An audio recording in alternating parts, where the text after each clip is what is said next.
everybody. This is a quick introduction. I forgot to record an intro to this video before I started this project, but what we're going to see here is me building an engine run stand for the gauges and switches, and some parts that I got that I need for the motor arrived. Cool stuff. Enjoy the next X number of minutes of this video, and I will see you on the back side. Here are the materials we're going to use. I've got some L bracket.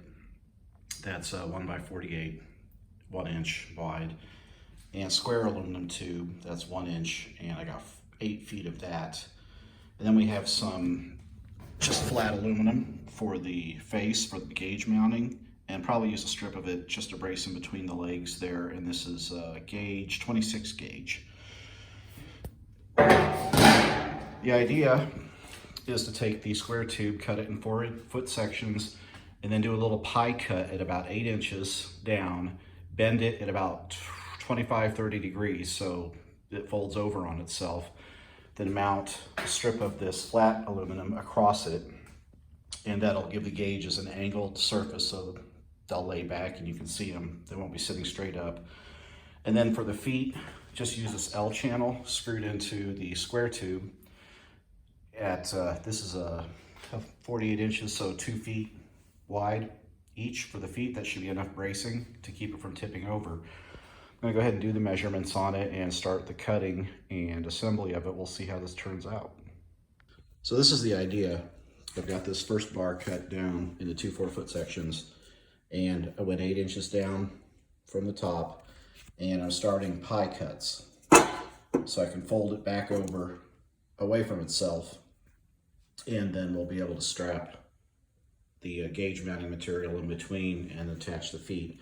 I'm going to hold down, I'm doing this with a Dremel and cutting this bar 2 sections and then trimming one end off because the bar was a little over 8 feet, and then getting this far on the pie cut wasted a whole battery. So I'm about an hour in an hour hold waiting for the battery to charge, and I will get back at it. Okay, well there it is. My makeshift, homemade, in about an hour and a half engine gauge stand. I need to put a cross brace in the middle or maybe at the bottom to square it up, true it up at the bottom, but it's freestanding and it's pretty secure on its own because everything I need there. Nice wide face here. I'm gonna have, the way I'm gonna have this planned out, this will have 3 gauges, temp, oil pressure, amps. Then I'll have 2 switches, ignition and fan, and a start button. And then on the back side over here, I've got a fuse block I'm going to mount on it, and then we'll wire power to the fuse block, ground to the fuse block, and then run power to each of the gauges and to the ignition and switch, fan switch, and the start button. Then I'm going to make a wire harness to come down the back and down the leg to go over to the motor and make the connections I need over there. So Amazon is in possession of my stuff, and I should have it in the next day or two to go ahead and get these holes cut and the electronics mounted on it and start running the wiring. But this turned out just kind of exactly how I had it pictured in my head. I just need to get one more piece of metal for it. Coming together. Here's the next step of getting this engine gauge stand going. Got my toggles installed. Nice little safety latches here. This one here will be ignition, engine start obviously, and then this will be fan. I'm thinking of adding one for battery main over here. Just got to see how big this fuse box is and whether or not I can fit it in there. And then this side here I've reserved for gauges, and I'm hoping when I get my gauge set, not sure just how big it is. It's a triple pack, and if I can take the individual gauges out, I'll be able to get them closer together. Hopefully I'll have room for a tack, a small like 3-inch tack down here. If not, I'll just mount the tack on a bracket above it. Didn't think about that when I made this as wide as I did, but not the end of the world. So waiting for more parts on Monday. These are off on down, and then on, they turn off again with the red switch, the hat switch there. So that's pretty cool. We'll keep plugging away at it, waiting for parts again, and we'll get these on the board. Okay, back at it hard today. Got the parts in I was waiting for. Over here, there are headers on the Chevy now. Nice stainless steel, made in China. $130 for a set with gaskets and hardware. That's a pretty dang good deal. They seem to fit pretty good. I took the measurements of the ports on the head. They're square ports and these are oval headers, but the overlap is big enough on the header side so it completely covers the output on the head, so shouldn't get any obstruction there. I think they're 1 5/8 to a 2.5 inch collector down here. One thing I noticed when I put these headers on is I'm glad I got angled spark plug boots. These would never work with straight plugs. They would melt for sure. Got the plug there, especially this inside one right here. Straight boot would have completely come out and hit the header. So that worked out well. Not planned, just happy accident. Okay, wiring wise, look at the distributor. I've got my pigtail for the ignition and tack lead. And I've made a wiring harness using some 12 gauge and some disconnects here, spliced in the wires. I've done the same thing for the starter side. Got a wire lead coming here. Where's the end of it? There it is, over by the battery. I've got a pigtail for battery main right here. And, well, it doesn't matter. I've got the wire for the starter. I've tied these into the ground and power lead off of my battery cable. And they lead up to the stand, which is getting finished. Notice on the back there, I've got my fuse block installed. I've already got the one fuse in as a 20 amp for ignition. I did install a battery switch for main cutoff here. So that's in there with the fan start and ignition. These screws that stick out, just waiting to cut the hell out of you. I'm gonna eventually get bolts to go back through and hold that fuse block on, but those are just temporary. I've got my space here for gauges, which arrived today as well. I fiddled with the gauges and I think I figured out a way to make them fit.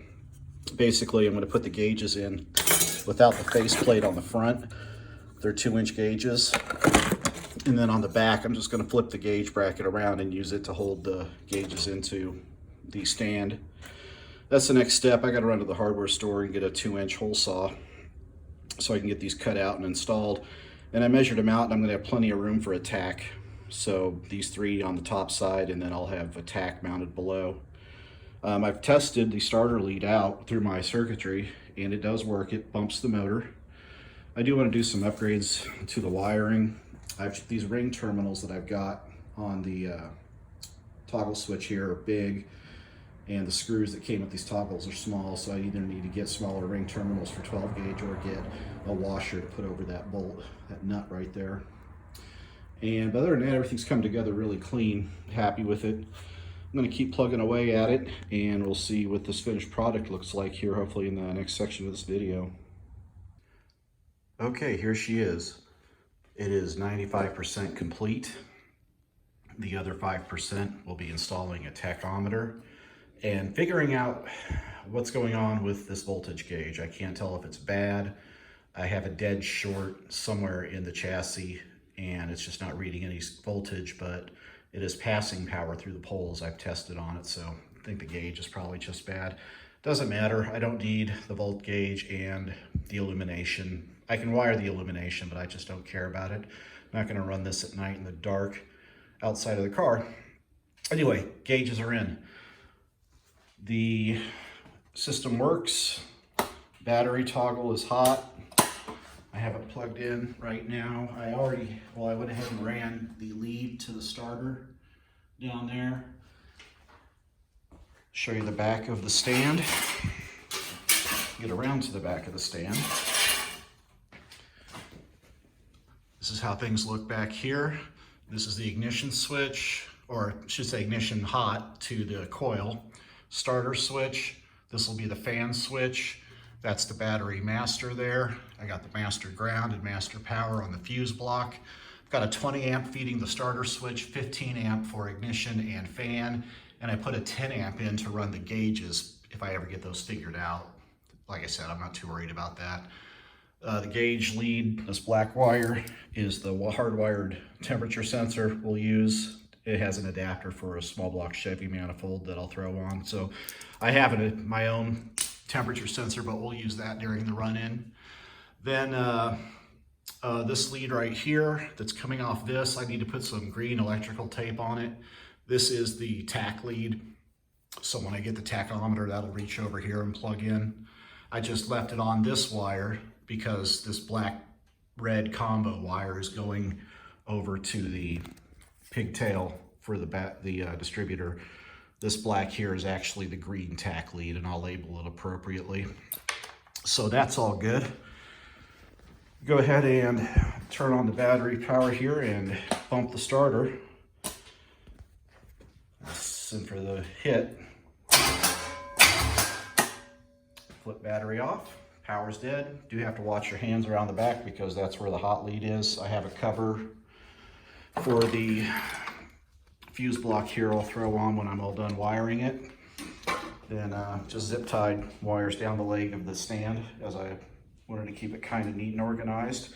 So I'll have 3 leads coming out: starter, ignition, fan, then I guess 4 because of the battery. Those will just be a permanent part of the stand.